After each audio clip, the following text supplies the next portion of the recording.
খুঁটিনাটি বিষয় আলোচনা করা অনেক আছে। মাযহাব আমরা জানি আহলে সুন্নাত ওয়াল জামাতের কয়টা মাযহাব? চারটা মাযহাব।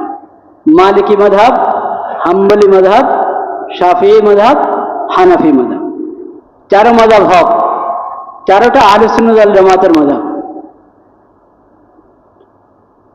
এখানে অধিকাংশ মুসলমান হানাফি এই দেশে।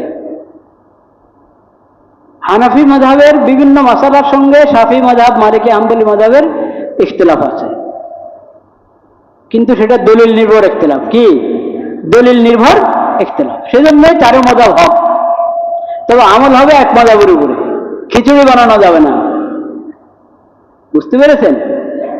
অর্থাৎ এক মাসালা নেবেন হানাফি মাযহাব থেকে, আরেক মাযহাব শাফিঈ মাসালা, শাফিঈ মাযহাব থেকে আরেক মাসালা হাম্বলি মাযহাব থেকে, এইভাবে খিচুড়ি বানাতে পারবেন না। চারো মাযহাব হক, কিন্তু আমল হবে এক মাযহাব অনুসারে।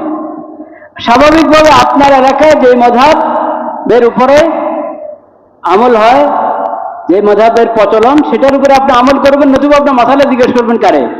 আপনি শাফিঈ মাযহাবের উপরে আমল করতে গেলে শাফিঈ মাযহাবের আলেম খুঁজে পাবেন এই দেশে তাকে মাসালা জিজ্ঞেস করার জন্য? স্বাভাবিক কথা এটা। আচ্ছা, কিন্তু আমি এই মিম্বর থেকে হানাফি মাযহাব, শাফিঈ মাযহাবের ইখতিলাফ যেসব বিষয়, ওইসব বিষয় আলোচনা করি নাই, করার ইচ্ছাও নেই, কারণ এটা জরুরত নেই। কিন্তু এই যে মাসালাটা তারাবির নামাজ 20 রাকাত, অনেকে মনে করে যে হুজুর ইখতিলাফি মাযহাব মাসালা নিয়ে জাতীয় মসজিদের মিম্বর থেকে কেন ইখতিলাফি বিষয় নিয়ে হুজুর কথা বলেন? উনি তো পুরা জাতির, এই মিম্বর পুরা জাতির, এই মিম্বর পুরা জাতির, এবং জাতীয় মসজিদের খতিব নাকি পুরা জাতির। সুবহানাল্লাহ। তো সেজন্য এখন পুরো জাতির মধ্যে শাফিঈ, হাম্বলি, হানাফি, মালিকি বিভিন্ন মাযহাবের লোক থাকতে পারে। আমার জানা মতে এই দেশে আছে কিনা জানি না আমি। বাংলাদেশে কোনো শাফিঈ মাযহাবের লোক মেহমান হিসেবে হয়তো আসে, কিন্তু স্বতন্ত্র শাফিঈ মাযহাবের লোক আছে আমার জানা নেই। মালিকি, হাম্বলি মাযহাবের লোক এই দেশে আছে বলে আমার জানা নেই। হিন্দুস্তানে কেরালার দিকে, ইন্ডিয়াতে কেরালার দিকে শাফিঈ মাযহাবের লোক আছে।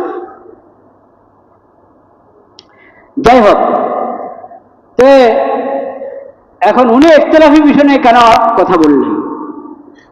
তো তারাবি 20 রাকাত হওয়া এটা ইখতিলাফি বিষয় না, এটা নিয়ে ইমামদের মাঝে কোনো ইখতিলাফ নাই।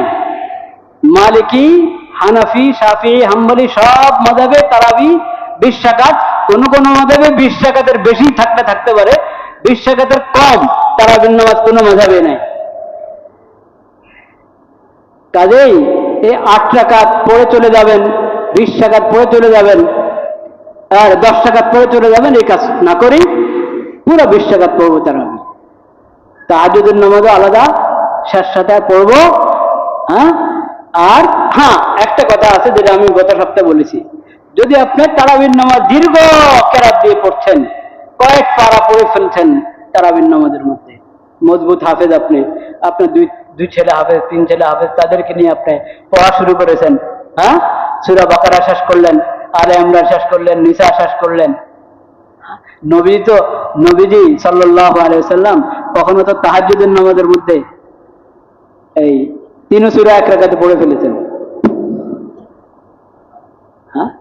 সেটা একা আপনি যা লম্বাকরণ করেন, তো আপনি এরকম পড়লে সেই সময় হয়ে গেছে তারাবি পড়তে পড়তে, তাহলে তো আলাদা করে তাহাজ্জুদ পড়ার প্রয়োজন নেই, সময়ও নেই।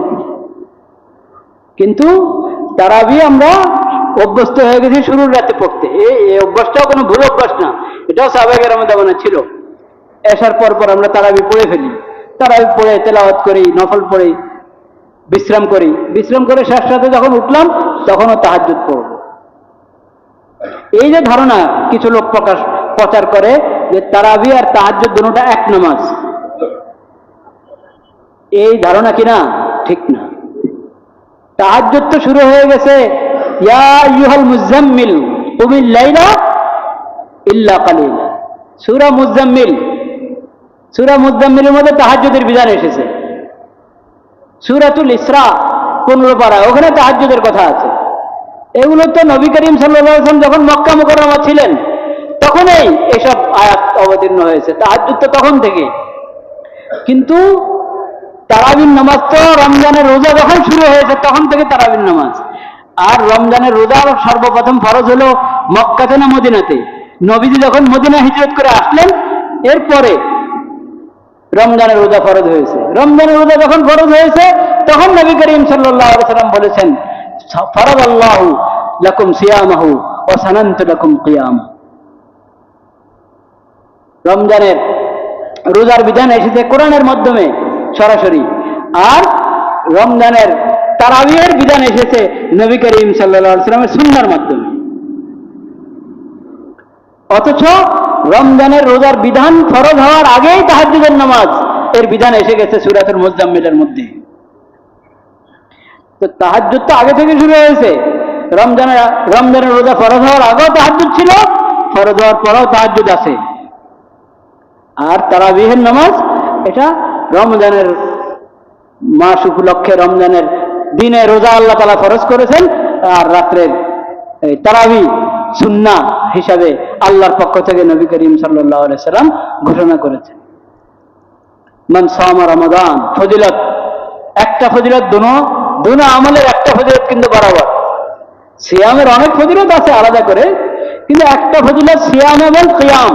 কিয়াম মানে বুঝেন কিন্তু, কিয়াম রমাদান, রমজানের রাত্রে তারাবিহের মধ্যে কোরআন তিলাওয়াত করা এবং শোনা, এটা হলো কিয়াম রমাদান।